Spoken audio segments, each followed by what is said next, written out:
Et si ton ex refusait de te laisser en paix, même après la mort? Kofi était un homme comme les autres. Il vivait paisiblement dans son village, où il était respecté pour sa sagesse et son travail acharné. Pourtant, depuis quelque temps, il ne dormait plus. Chaque nuit, une présence étrange le réveillait en sursaut. Ce n'était pas le vent qui faisait craquer les branches, ni le ululement des hiboux. Non, c'était quelque chose d'autre, quelque chose d'invisible, mais terriblement oppressant. Un soir, alors qu'il rentrait du marché, il entendit un murmure derrière lui. « Kofi, Kofi, mon amour !» Il se retourna brusquement, le cœur battant à tout rompre. Mais il n'y avait personne, juste le vent qui sifflait doucement entre les palmiers. Il accéléra le pas, sentant une sueur froide couler le long de son dos. Depuis la mort de Sika, son ancienne fiancée, il avait tout fait pour oublier. Il avait prié, versé des libations en son honneur et même évité les endroits où ils avaient l'habitude de se voir. Mais voilà qu'elle revenait.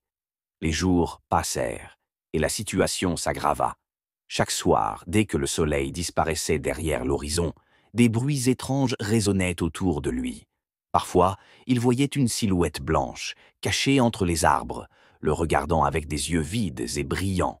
Une fois, en rentrant chez lui, il trouva un mot écrit avec du sang sur le mur de sa case. « Viens à moi, Kofi, nous devons être ensemble pour toujours. » Il hurla de terreur et s'enfuit, mais les villageois ne virent rien d'anormal. On le traita de fou, on lui conseilla d'aller consulter un marabout, mais rien n'y fit. Puis, une nuit, tout bascula. Il dormait à peine quand il sentit une main glacée caresser sa joue. Son souffle se coupa. Il ouvrit les yeux et là, juste au-dessus de lui, Sika était là. Son visage décomposé souriait d'un air malsain. Ses longs cheveux flottaient comme si un vent invisible les animait. « Tu m'as abandonné, Kofi, mais je suis revenu. Nous serons ensemble pour toujours. » Il bondit hors de son lit et se mit à courir, pieds nus dans la nuit obscure. Il ne savait pas où aller, il voulait juste fuir. Derrière lui, des rires macabres résonnaient. Essoufflé, il arriva chez le vieux féticheur du village, un homme que tout le monde respectait pour ses connaissances des esprits. « Elle est revenue. Sika, elle me hante !» cria Kofi en s'agenouillant devant lui. Le vieux le regarda longuement avant de hocher la tête. « Sika ne peut pas reposer en paix, parce qu'elle n'est pas morte de manière naturelle. » Kofi sentit son sang se glacer. « Mais elle s'est noyée dans la rivière.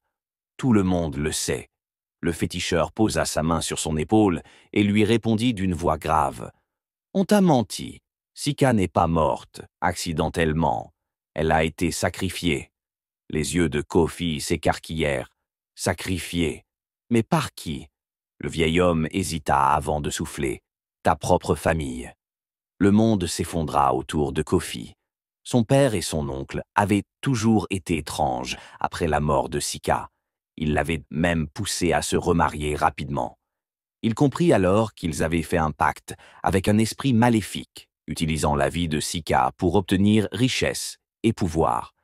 Elle cherche vengeance, mais elle cherche aussi à t'emmener avec elle. Kofi sentit son estomac se nouer. S'il ne faisait rien, il allait mourir, poursuivi par le fantôme de son amour perdu.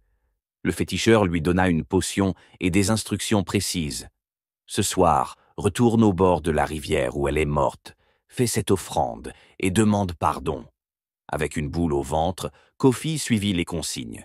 Il se rendit au bord de l'eau, alluma des bougies et versa du lait et du miel dans le courant, tout en récitant des prières. Mais au moment où il terminait, une brume épaisse s'éleva autour de lui. Sika apparut, plus effrayante que jamais. « Tu crois pouvoir m'apaiser avec ça? Moi, je veux toi, Kofi, je veux ton âme. » Elle tendit ses mains cadavériques vers lui et tout devint noir. Lorsqu'il rouvrit les yeux, il était allongé sur le sol, le vieux féticheur à ses côtés. « C'est fini. Sika est partie. »« Et ma famille ?» demanda Kofi d'une voix tremblante. Le féticheur le fixa intensément. « Leurs péchés seront jugés. Mais toi, tu es libre. » Depuis ce jour, Kofi ne fut plus jamais hanté, mais il garda à jamais une cicatrice dans son cœur, celle d'un amour brisé par la trahison et la cupidité. et dans les nuits sans lune au bord de la rivière, certains affirmaient encore entendre une voix murmurer doucement « Kofi, Kofi, mon amour ».